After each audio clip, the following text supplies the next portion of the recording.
How's it going, my dazzlingly dependable darling Dexter donkey dorks? Original Sin is back, and for the second last time, at least for this season that we know of. You know, they might make another season or whatever, I don't know, but for now, we're back with episode 9, titled Blood Drive, and I'm here once again to talk spoilers, by the way. I'll be recapping, reviewing every single detail and event that takes place within this entire episode, so just be aware of that, and let's just simply get to it, because this is a dense as fuck episode, and I'm low-key a little bit scared that I'm gonna miss like 1,000 details, but let's just get to it, find our way through it. Let's talk Dexter. So episode 9 starts off at one of those like bingo lottery night thingos for a bunch of old people, you know, where they have the little balls and the rolly thingy and whatever, which is just about the polar opposite of how I wanted this episode to start, given how the last episode left us off with, you know, a bunch of poor people getting brutally killed with chainsaws in a shipping container. I wanted to see at least the aftermath of that, but instead we get bingo.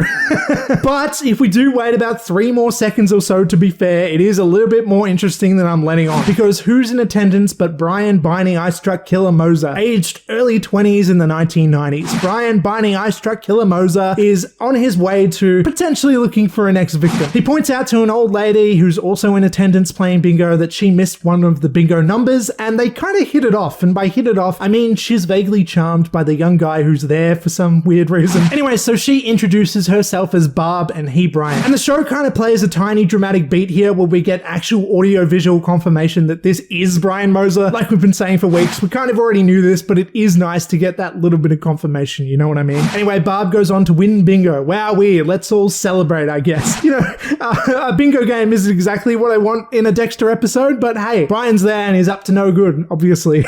So I will get back to that later on in this episode. We learn a little bit more. But for now, we cut to a hospital somewhere. Miami Metro Hospital. I don't actually think it's called that or anything, but I've been saying Miami Metro so much throughout these videos. So it's Miami Metro Hospital.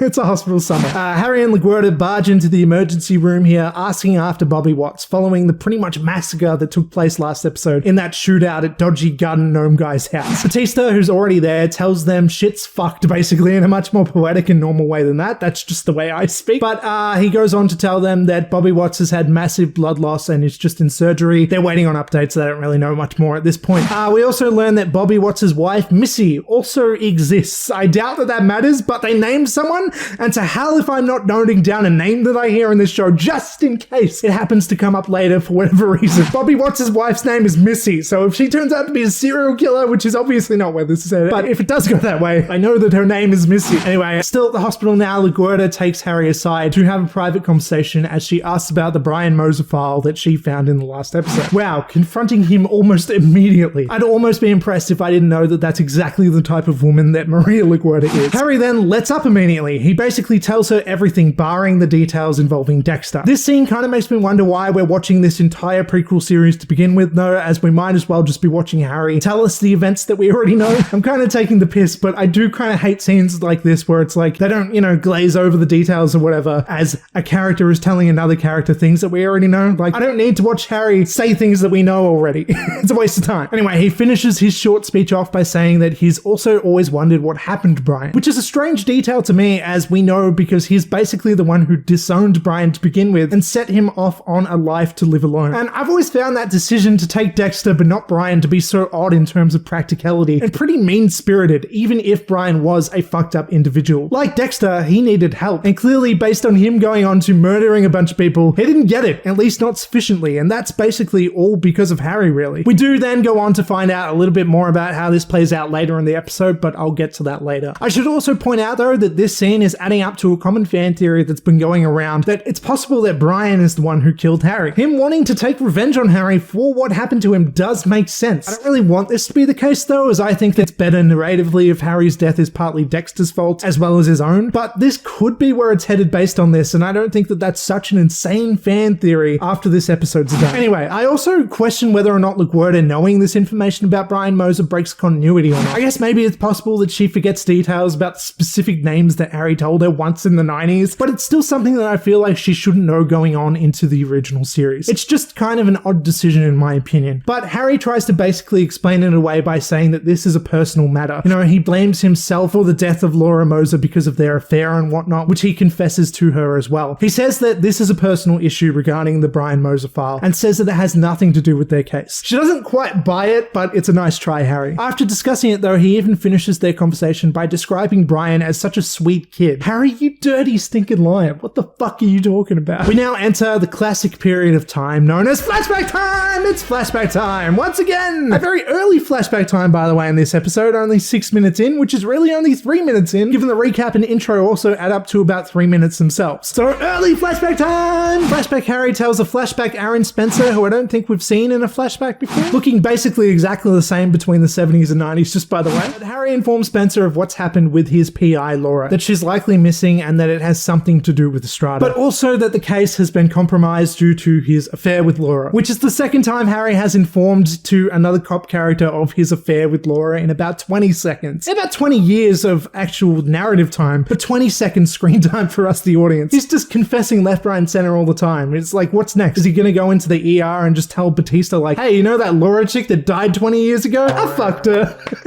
I don't know, probably. Anyway, upon learning this little piece of information though, Aaron then asks, first up, if Doris knows about the whole situation with Laura, which was kind of a nice consideration of him in a weird way. You know, we know that Aaron Spencer's probably not like the best guy, but hey, he's a good friend. We can give him that. Anyway, he sets on to plan a search party for which Harry can take part of, but as a uni, he says, which I guess just means a regular uniformed cop and not a detective. Point is, he's basically been demoted, and this explains why he shows up in the original series as a regular cop in like regular cop clothes and whatnot, and not in his casual detective clothes, which I guess kind of adds up and doesn't break continuity technically, but it does feel a bit disingenuous to me. Like, we know the original series didn't intend the regular uniform to mean that Harry had just been freshly demoted. It wasn't supposed to be like, hey, look at this dickhead who's been demoted. It's been like, look at this respectable guy, you know?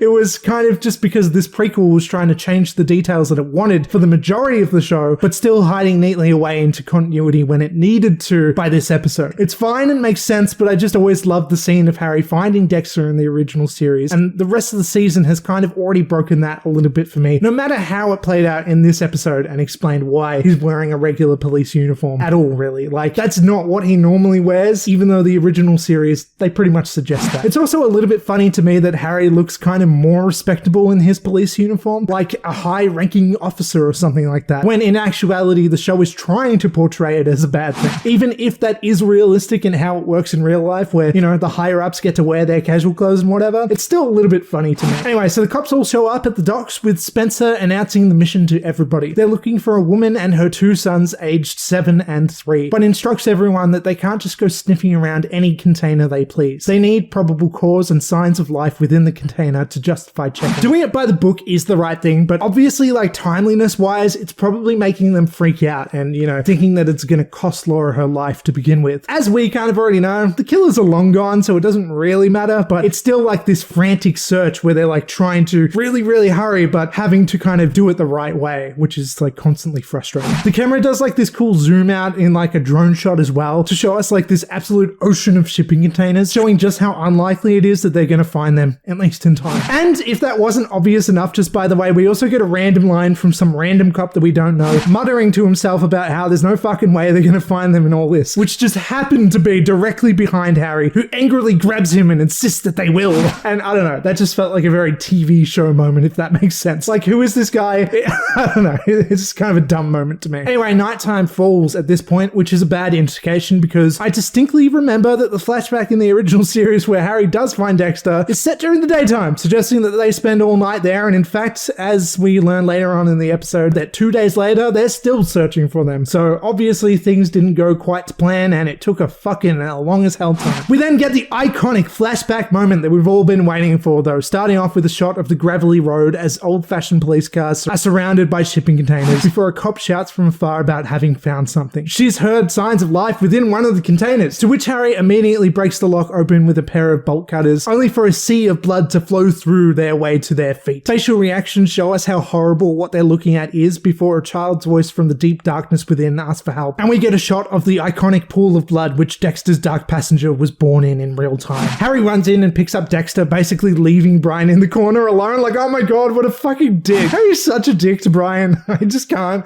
I guess logically you can explain that this was, you know, Harry going in, instinctually grabbing the younger child, who I guess yes, arguably needed slightly more urgent help. And also he knew he was with other cops, so he knew that after he grabbed Dexter, somebody else would grab Brian, which is exactly what happened. Bobby Watts is right behind him and holds Brian's hand as they walk out as well. But I don't know, it's just like there was this one shot of Brian looking so hurt and offended by Harry not also taking his hand, and there's just something really hurtful and asshole-ish about everything when it comes to Harry not really caring about Brian. I don't know, I feel like the show's like this prequel's trying to justify his actions, but as I'm watching it play out, I'm like, really? You could have done more. You could have been a bit nicer to Brian, I feel like. But anyway, there it is, the shot that we've all been waiting for of Harry carrying Dexter out, leaving Laura's dismembered body and decapitated head behind, among a number of random limbs and dead people as well. A horrific image to witness that Brian then looks back on as Bobby Watts walks him out. Looking at it in this context, we can see that the actual detail of Brian being a bit older than Dexter is possibly realistically another reason that possibly Dexter was able to function a bit better than he, while still being heavily traumatized for Dexter. It's a bit more of a distant memory by the time that he's an adult, as opposed to Brian, who basically would remember this in full detail, and by looking back on it, kind of really pressing that memory into his mind, probably just fucked himself up even more. Cut to present day. A present Aaron Spencer and ex-wife Becca are upset in his office as the rest of Miami Metro kind of watch from afar. Dexter is almost sickened by the act, containing any emotion regarding it inside, but the future Michael C. Hall Dexter voiceover tells us how he remembers this moment well, because Aaron Spencer was his first child killer, true evil incarnate, which this line basically confirms to me that he's gonna kill Aaron Spencer, by the way, but it's also telling us that Aaron is just like constantly just acting like the victim and acting very well in front of the cops and everything, in terms of like, it's clear that no one else can see what's going on. Aaron Spencer tells everyone around that they can't let Bobby Watts be a victim of the shooting be in vain, basically using him as a martyr at this point. As Dexter continues to watch, zoning in on his target, emphasized by a shot heavily turning down the shallow depth of field to center on Spencer, being the only object in frame to be in focus. I like when Original Sin takes these small little artistic moments like this too. It's a little bit of like visual creativity that you don't always see in a lot of TV shows. I mean, you do a lot more nowadays in the streaming,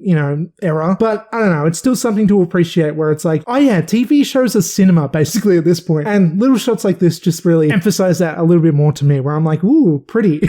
Anyway, following this, Dexter is then shown later breaking into Spencer's apartment. He first acknowledges how much of a shithole it is, that it doesn't exactly reflect the home of a police captain in the way you'd expect, but does line up when considering the ugly divorce he's going through, and the fact that he's, a killer. He even picks up one of the Sunny Smiles snack packs for a moment, commenting on it being a wild concept for there to be a child charcuterie boards now. I hope I pronounced that right. I don't know. Who knows if I did? Certainly not me. Charcuterie.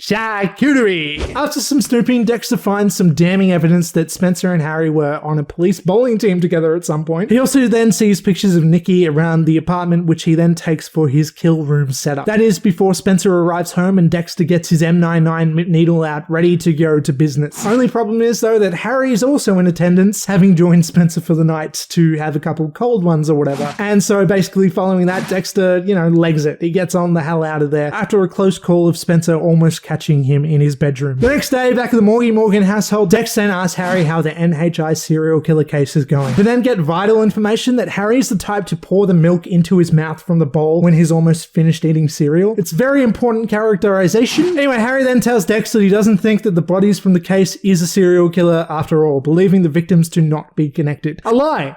He's lying. He feels he has to tell this lie now that he knows that Brian Mose is part of it. Whether that's trying to protect Brian himself or Dexter, not wanting to find out about Brian, or just not wanting the two to entangle in some way. Either way, it's clear that Harry doesn't want Dexter in on this situation. It's at this point, though, where I'm like, wow, this episode is basically, and maybe series, is basically a lot more about Harry, really, as he's sort of nearly the main character here, maybe even more so than Dexter, at least in some scenes. It's all about him, and all about his friendship to a homicidal police captain and his bad decisions involving his foster children. Anyway, Deb then walks in on the two, telling Harry how she's broken up with Gio, so don't worry, to which Harry then tells her not to date older guys anymore. Yes, good, finally! Someone said it. Some acknowledgement for that. Anyway, moving on though, he also tells her about the bad news of her godfather, Bobby Watts, who is in critical condition. Realizing that Deborah apparently has any emotional connection to Bobby Watts at all, which I'm not sure if they've established in earlier episodes or not, but obviously they barely did, and I don't remember this at all. But the point is, Deborah is immediately concerned and wonders what she can do to help, to which Dexter says the police station is doing a blood drive for him today, and Harry concludes that she should come along to work with him, which is a big problem for Dexter for some reason, as he awkwardly awkwardly crunches his breakfast away. I guess it's because he wants to kill Aaron Spencer now, and this would be a complication to that, obviously. I also find it funny that they just say things like this in TV shows, you know, where they're like, hey, bring your sister into work, as if that's not something that you have to check in on about first. Like, yeah, just bring him in, who cares, you know? Then again, maybe shit's a little bit different for cops. Plus, they are also having this kind of crisis event take place, so that honestly does kind of make sense, to be fair. But still, it's very much a TV show thing of like, yeah, just take your sister into work, who gives a fuck? Anyway, upon arriving, Dexter shows Deb her way to sign in and wait to give blood, and that Dexter will be around the office if she needs anything. In utter shock, Deborah asks, you're not gonna wait with me? And like, bro, he's at work, dude.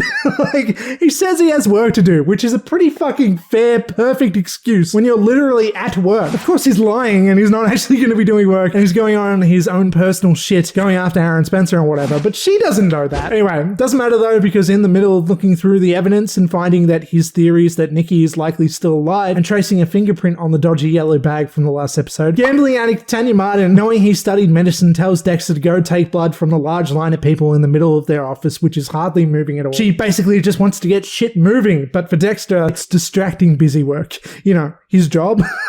I guess taking blood isn't actually his job, but doing what Tanya Martin tells him to do is his job. It's a little bit funny where it's like, fuck off, I don't want to do my job, I want to kill people.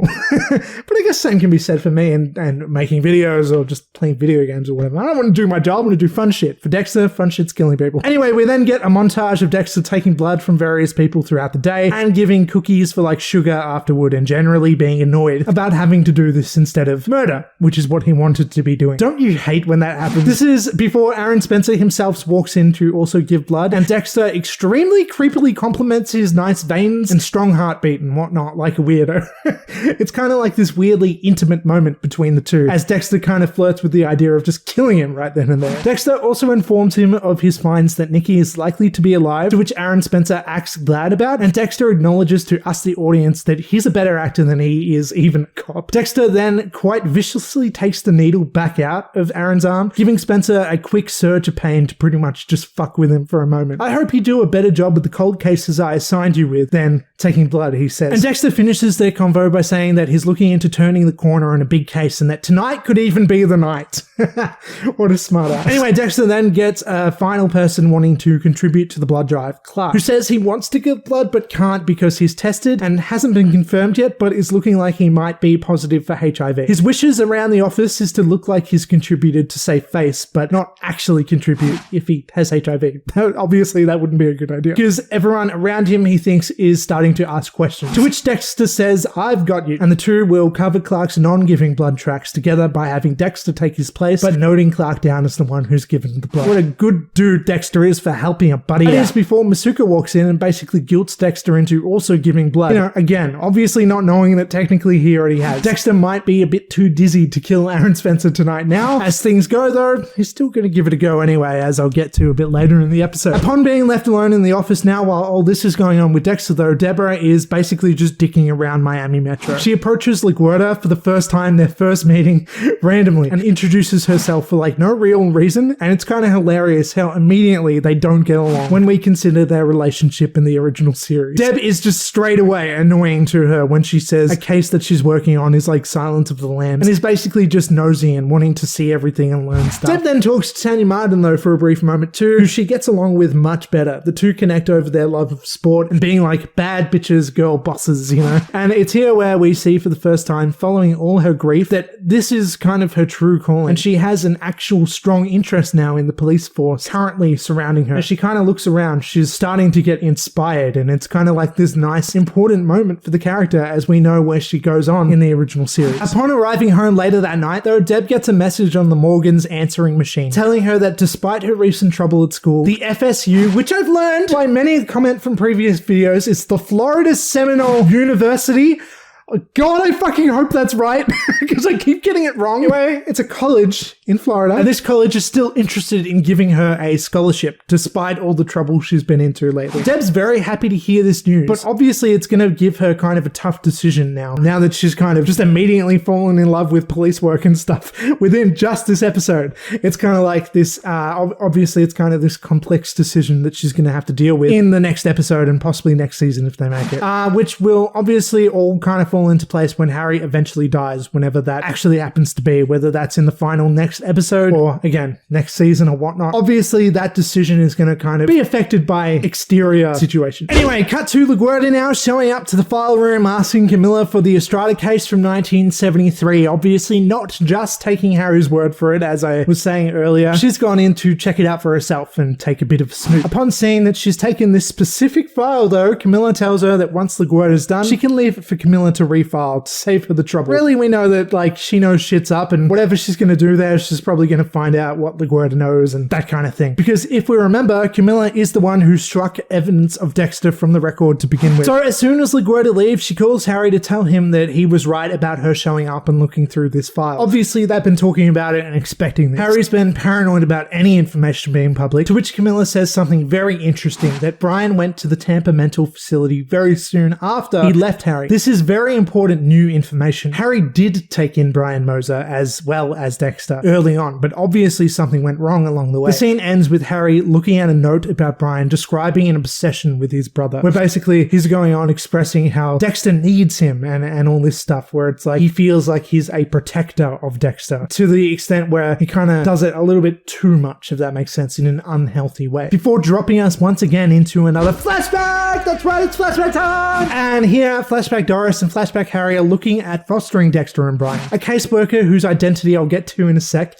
is explaining the situation about how they've been since being found in the shipping container. Dexter having not spoken a single word since, and Brian, who surprisingly is actually doing somewhat well considering the situation, that is. Which is not what I expected to hear, but that doesn't exactly mean that he's fantastic. It just means that he's not cutting his eyeballs out in terror or something. Anyway, I should also say that the caseworker, by the way, is Barb from the bingo opening of this episode. Obviously, Brian has beef with her, and so it's not a coincidence that he showed up and talked to her later on in his life. Obviously, something is bound to happen with her, which again, I'll get to by the end of this episode. Following the introduction though, Doris then asks Harry privately if these are the children of the woman he had been having an affair with, to which he acknowledges, and she then goes up immediately to them in an attempt to connect, expressing that she feels strongly about these boys needing a mother. And it's like, fucking hell, Doris, you're the MVP. What a strong woman who doesn't get enough credit, by the way. Good on you, girl. Like, she just wants to support these boys, have a family and stuff, and, you know, just because she dies before the events of the original series, it's been a character I didn't give a shit about. She's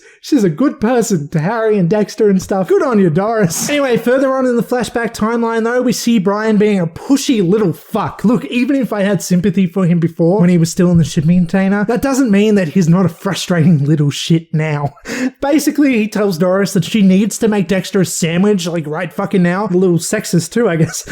No, but it's because he's saying that Dexter needs it right now because he's hungry. He needs it. Acting as this like proactive older brother for Dexter, but in this intensely wrong way. While Doris's back is turned to Brian though, he also then attempts to smother flashback baby Deborah with a pillow because she's crying and making noise. Basically, he thinks that's bothering Dexter too much, needs to protect him from even that. It's finally becoming clear here why Brian is eventually left behind. This makes so much more sense than the original show ever bothered to explain. He becomes a danger to those around him, primarily Deb, in an attempt to desperately help his brother via overcompensating. And it does make sense after his experiences. He doesn't trust anybody around him, and he's been fucked up by this trauma, and he was already fairly fucked up to begin with, as we know too, with the killing the lizards and stuff that we saw episodes ago. There was already a bit of that darkness within him, and this really put that into overdrive. But pretty much that, along with the combination of thinking that he needs to be the one to save Dexter in any and every situation, is really a bad combination that just constantly leads to trouble. Clearly, shit's not working out when he continues to lash out, yell and scream about how Harry isn't his real dad, he wants to go home, he hates everyone, and, you know, just being a very angry child. He even then punches a window out with his bare fist like a fucking Terminator. Like, look, I do think that he's being an annoying little shit, but hey, I can't, you know, refute when he's a fucking badass. Just pow! There it goes. The window's gone. Anyway, reporting the flashes of violence on Brian's part to Barb, their caseworker, Doris and Harry talk about how they don't think they can handle this level of trauma in Brian. But alongside this, in the meantime, have fallen in love with Dexter. And this basically confirms that it's 100% their lucid state decision to separate the two right then and there, as Brian is driven away from Dexter literally forever until he finds his way back to him later in life. It's pretty fucked up and tragic if we don't actually know that Brian was also a psycho, which really does muddy the water there a little bit, but I still can't help but feel bad for him as we see Brian look back on the family he was so close to having, particularly in Dexter, of course. The one person who he does love and care about, but out of sheer force isn't allowed to be with, basically, just by being pushed into like these mental facilities and all sorts of things like that. He doesn't get to live a life, basically. And it can be argued that maybe that's what he needs, maybe that's what's best for him, maybe that's, you know, a good thing. But it can also be argued that maybe that's really what pushed him over the edge, you know? You can look at it both ways. I can see the logic in the decision being made, but I can also empathize with what's going on. Those two feelings are not antithetical to each other. Both can be true. And I think it is a pretty complex situation going on, you know? It's a moral grey area that unfortunately led to the worst possible outcome. Anyway, cut to present day Nikki now, who is still abducted in that murder killy dungeon that he's been in for fucking episodes on end at this point. How many episodes has he been there for now? Like 4 or 5? That might be so off. Maybe it's only been like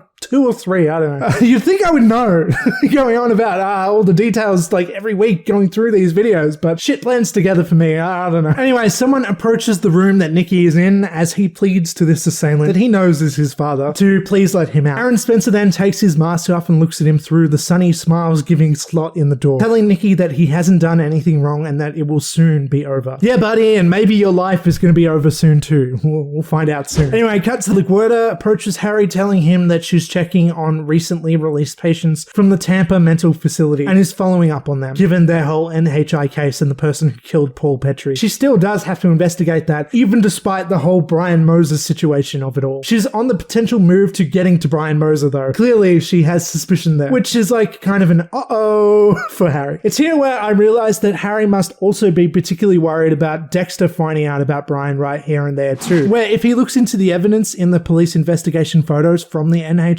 killings, he might see that Brian showed up to all of them and is in the background of all those photos in an attempt to stalk Dexter. By the way, in each photo though, he shows up wearing the same orange hat, and I'm like, dude, want to try being a little bit less suspicious, Brian? I just feel like, hey, if you don't want to be shown up as a consistency within evidence like this, wear a different hat, dipshit. Anyway, cut to Brian now though. Brian and Barb are spending another bingo night together. It's implied that they've been at this for a while now, and he's gained her trust a bit and have done this maybe a few times now. So now that they're acquainted, Brian invites Barb to Applebee's, which is probably funny if you're from America. I don't know. Is Applebee's like a dodgy, shitty place or something? I don't know what Applebee's is. I don't know what kind of food you can get from there. I'm going to assume apples is not what you can get from there.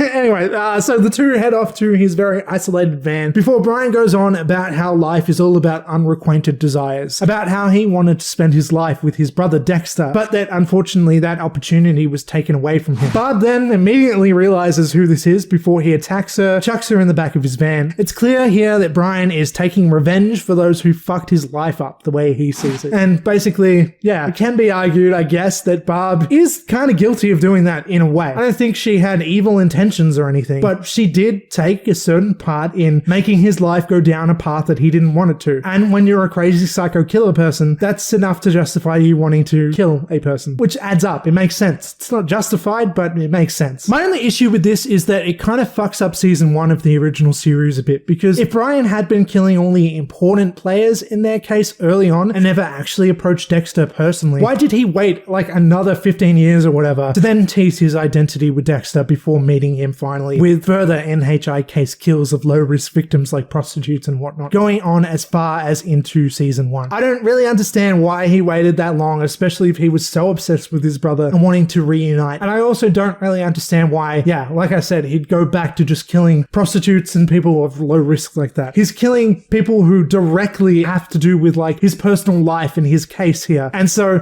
for one, it doesn't really make sense why he doesn't get caught, in my opinion, except for the fact that I guess Harry has now taken the file, so I guess that's why. But there's just, it kind of breaks continuity in my mind where it's like, so he went on to killing important people like psychiatrists and stuff like that, but then he goes to sort of lesser risky victims like prostitutes. I don't think that makes a whole lot of sense in my mind. But maybe the whole point is that in season 1, he's not trying to get found out by anybody other than Dexter. And so when there's no connection between the victims and it doesn't make that much sense and the cops can't really find their way out of like figuring out what's going on and who's doing this, while he leaves those unrealized clues for Dexter alone. I guess that makes sense, but I don't know. It's a little bit funny as they're fucking with the history of Dexter, you know? I don't think that they've really broken anything technically, but it's little details like this where I begin to question it. It's like, well, what does this look like if you're actually looking at it like, you know, in a chronological timeline. I think it's still okay, but I'm just questioning these little moments, you know? Or is it just that Brian has kind of like, by the time season 1 rolls around, he's kind of run out of victims that he wanted to kill, and it's just kind of settled for like these nobodies to him people to kill, just randoms that don't really matter to him, because he still wants to kill people. He's still a killer, you know what I mean? I don't know. Anyway, following this though, Barb has woken up, roped up to some contraption on a rooftop, and Brian in her presence. Barb says she did what she thought was best, which I genuinely do believe, even if it was harsh to separate the two in a way. Brian ain't having that though, and in revenge for separating he and Dexter, he's now gonna separate her from herself. Fucking hell. With a chainsaw, which she does so. Ouchie. Ouchie is my comment. Also, just between events, he's somewhere here as well. I forgot exactly what place chronologically this took place in, but upon visiting a still unconscious Bobby Watts in hospital, Harry tells him about everything that's happening, and also that Bobby just barely wakes up, to which Harry then manically runs through the hospital shouting about how he's woken up. That's my impression of Harry. Anyway, getting to nearly the end of the episode now, we cut to Dexter at a classic neon-colored 90s arcade setting up a kill room where he plans to take Spencer out. Realistically, this is such a risky location for him to be doing this, but I don't care. I love these more cinematic spots when the show decides to just do them, even if it doesn't make that much sense. It reminds me of kill rooms past, like in season 4's opening with the boxing ring centerpiece kill room, or season 7's Christmas-themed one where he planned to kill Hannah McKay before that whole situation changed. Adding to another memorable list of kill rooms here. Dexter's also left a note on Spencer's door, which is supposedly from a random person blackmailing him for money, as they supposedly know about the whole Nikki situation, whatever, and to show up at the kill room by 1 a.m. The note is asking for $5,000, which I guess in the 90s is a lot, but it seems like a hilariously low amount when trying to blackmail a murderer. Anyway, upon Spencer's arrival, he brings a gun out with him, which he plans to take this blackmailer out with, obviously. The two are now solid rivals. He walks right into the kill room unassumedly, and Dexter approaches out of the darkness. Upon attacking Spencer though, he's sloppy. The two get in a short scuffle, and literally I was so concerned that Spencer was going to overpower him here in the moment before Dexter victoriously gets the needle into Spencer through his hand and into his body, knocking him out successfully, and I was like, thank fuck, because I thought he was so going to get away from here. But that's interesting actually now that I think about it, considering where the episode goes, which obviously I'm getting to. But first, Dexter is borderline almost passing out too, which is something I should mention as well, which is the reason he's been kind of sloppy here, as he gave 2 pints of blood earlier on. He desperately munches away at chocolate bars before Spencer eventually wakes up, basically just trying to get his blood sugar up and stay awake. And eventually Spencer does wake up to a psychopathic smartass Dexter playing a video game in the background, one that Nikki had played in the past as kind of an homage. When he approaches the now conscious Spencer though, he even does the classic angry thumb in the forehead thing that Michael C. Hall's character always used to do. He says something like, I think we both know what you're up to, or something like that. It's like, that angry little thumb thing he used to do. I just love it. Anyway, the two converse about their current situation. Aaron tries to convince Dexter firmly that he is the wrong guy, but Dexter has all the pieces in place, making sense of the narrative and evidence. The wound on his arm, the hesitation mark, the blood type, and the time he handed off Nikki's basketball jersey to that dodgy guy as Dexter witnessed it happening. Dexter talks about how it all makes sense and asks Spencer how many children he's already killed before this, to which Spencer says none, and that he's not a serial killer. He's a goddamn hero, he says, who protects this city, and he's not a villainous monster. He's one of the good guys. Good guys don't kill kids, Dexter says, which is it's a pretty simple rule, isn't it? To which Aaron kind of excuses his action because Becca betrayed him and turned Nikki against him. So obviously killing Jimmy Powell was the only logical solution. We kind of already knew this, but this wasn't a series of passionate murders for the joy of killing is the point, but a means to an end. Basically, he just wanted to get simple, petty, kind of disappointing revenge on Becca, his ex-wife. And that's about as deep as it seems to be at this moment anyway. I assume we're going to find out much more in the next episode, but for now, they're kind of just chalking this up as simple revenge on somebody unrelated. I don't know if I buy it. I'm not exactly sure. If so, it's kind of disappointing. But Spencer has chips to play here. He tells Dexter that he's the only one who knows where Nikki is. A very kind of upside down shift on the usual situation that would take place here. The father guilting the killer into not killing him because it would have to leave his own kid alone to starve to death. death, and the killer not having that option. The killer doesn't want the kid to die, but the father is maybe cool with it. And it's here where I should say that the callousness on Spencer's part could be explained away if the common fan theory pans out that Nicky isn't even his son anyway. Maybe he doesn't care that much about what happens to him. Having been that Becca's been with the guy she's been cheating on him with for 14 years now, it could explain why this is all the case. I don't know, I'm still a little bit unclear on Aaron's motivations here, and I feel like the episode was kind of acting like it was being very clear, a big revolution about who he is and why he's doing this. But I think it's all setting things up for somewhat of a surprising twist in the final episode. I'm hoping so anyway. I don't know, it didn't actually tell us that much that we didn't already know, apart from him supposedly just wanting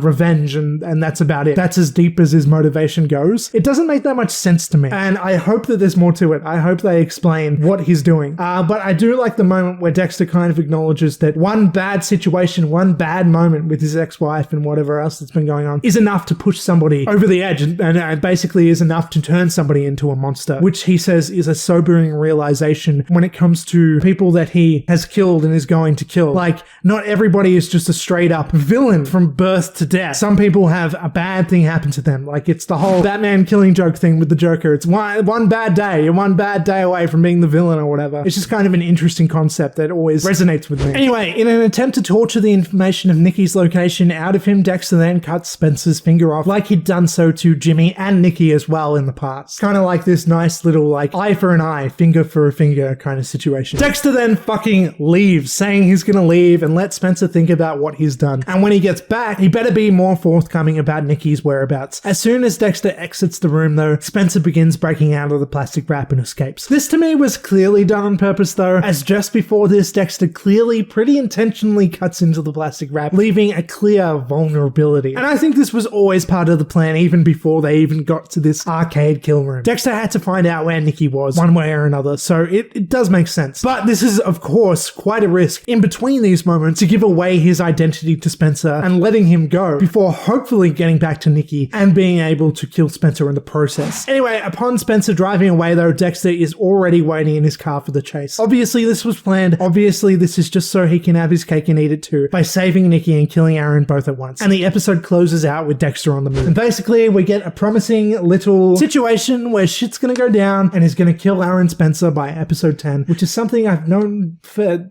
episodes on end now, I guess.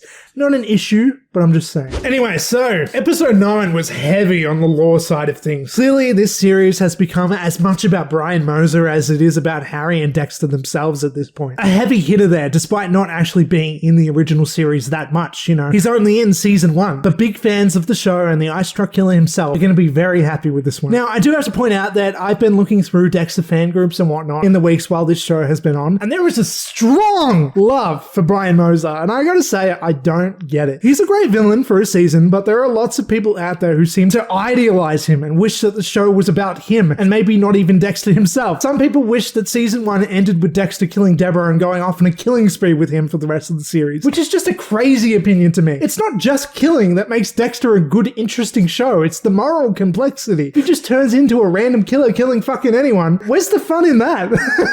To me, that's just boring. I don't know, like the whole point is like he's more interesting than your standard serial killer. That's the point of Dexter, you know? I also got to say that Brian as a character is unpleasant. He's a great character, and I think by definition, he isn't meant to be likable. And I think in this episode, while stalking Barb, gaining her trust, and brutally killing her, we get a good sense of that. I think they do a really good job, and this is a pretty effective depiction of 90s Brian, which I was not assuming we'd get prior to the events of this season. It's very interesting, and kind of a daring path to go down, since it's so wrapped up in Dexter's history. There are so many kind of laps in, like, you know, potential pitfalls that they could fall into and fuck the show up. But so far, I don't think they have done so, not majorly anyway. This has also clearly become a show of passion for the fans, getting into the nitty-gritty of the timeline and not just a holdover till Resurrection comes around. It's become quite a bit more than that, so that's pretty cool. So anyway, here we go. For the penultimate episode, we did it. That is episode 9. I hope I didn't miss too many details. I hope Aaron Spencer's motivation isn't so much more clear to other people than it is to me, where I'm still a bit like, is there more to it? I hope so, because I don't really get it at the moment. But that's all that I have to say really for now. So please do that things. Like, comment, share, subscribe, all that shit. And I hope to see you all again next week for the last time, for the end of this season or series or whatever it is, as we close it out.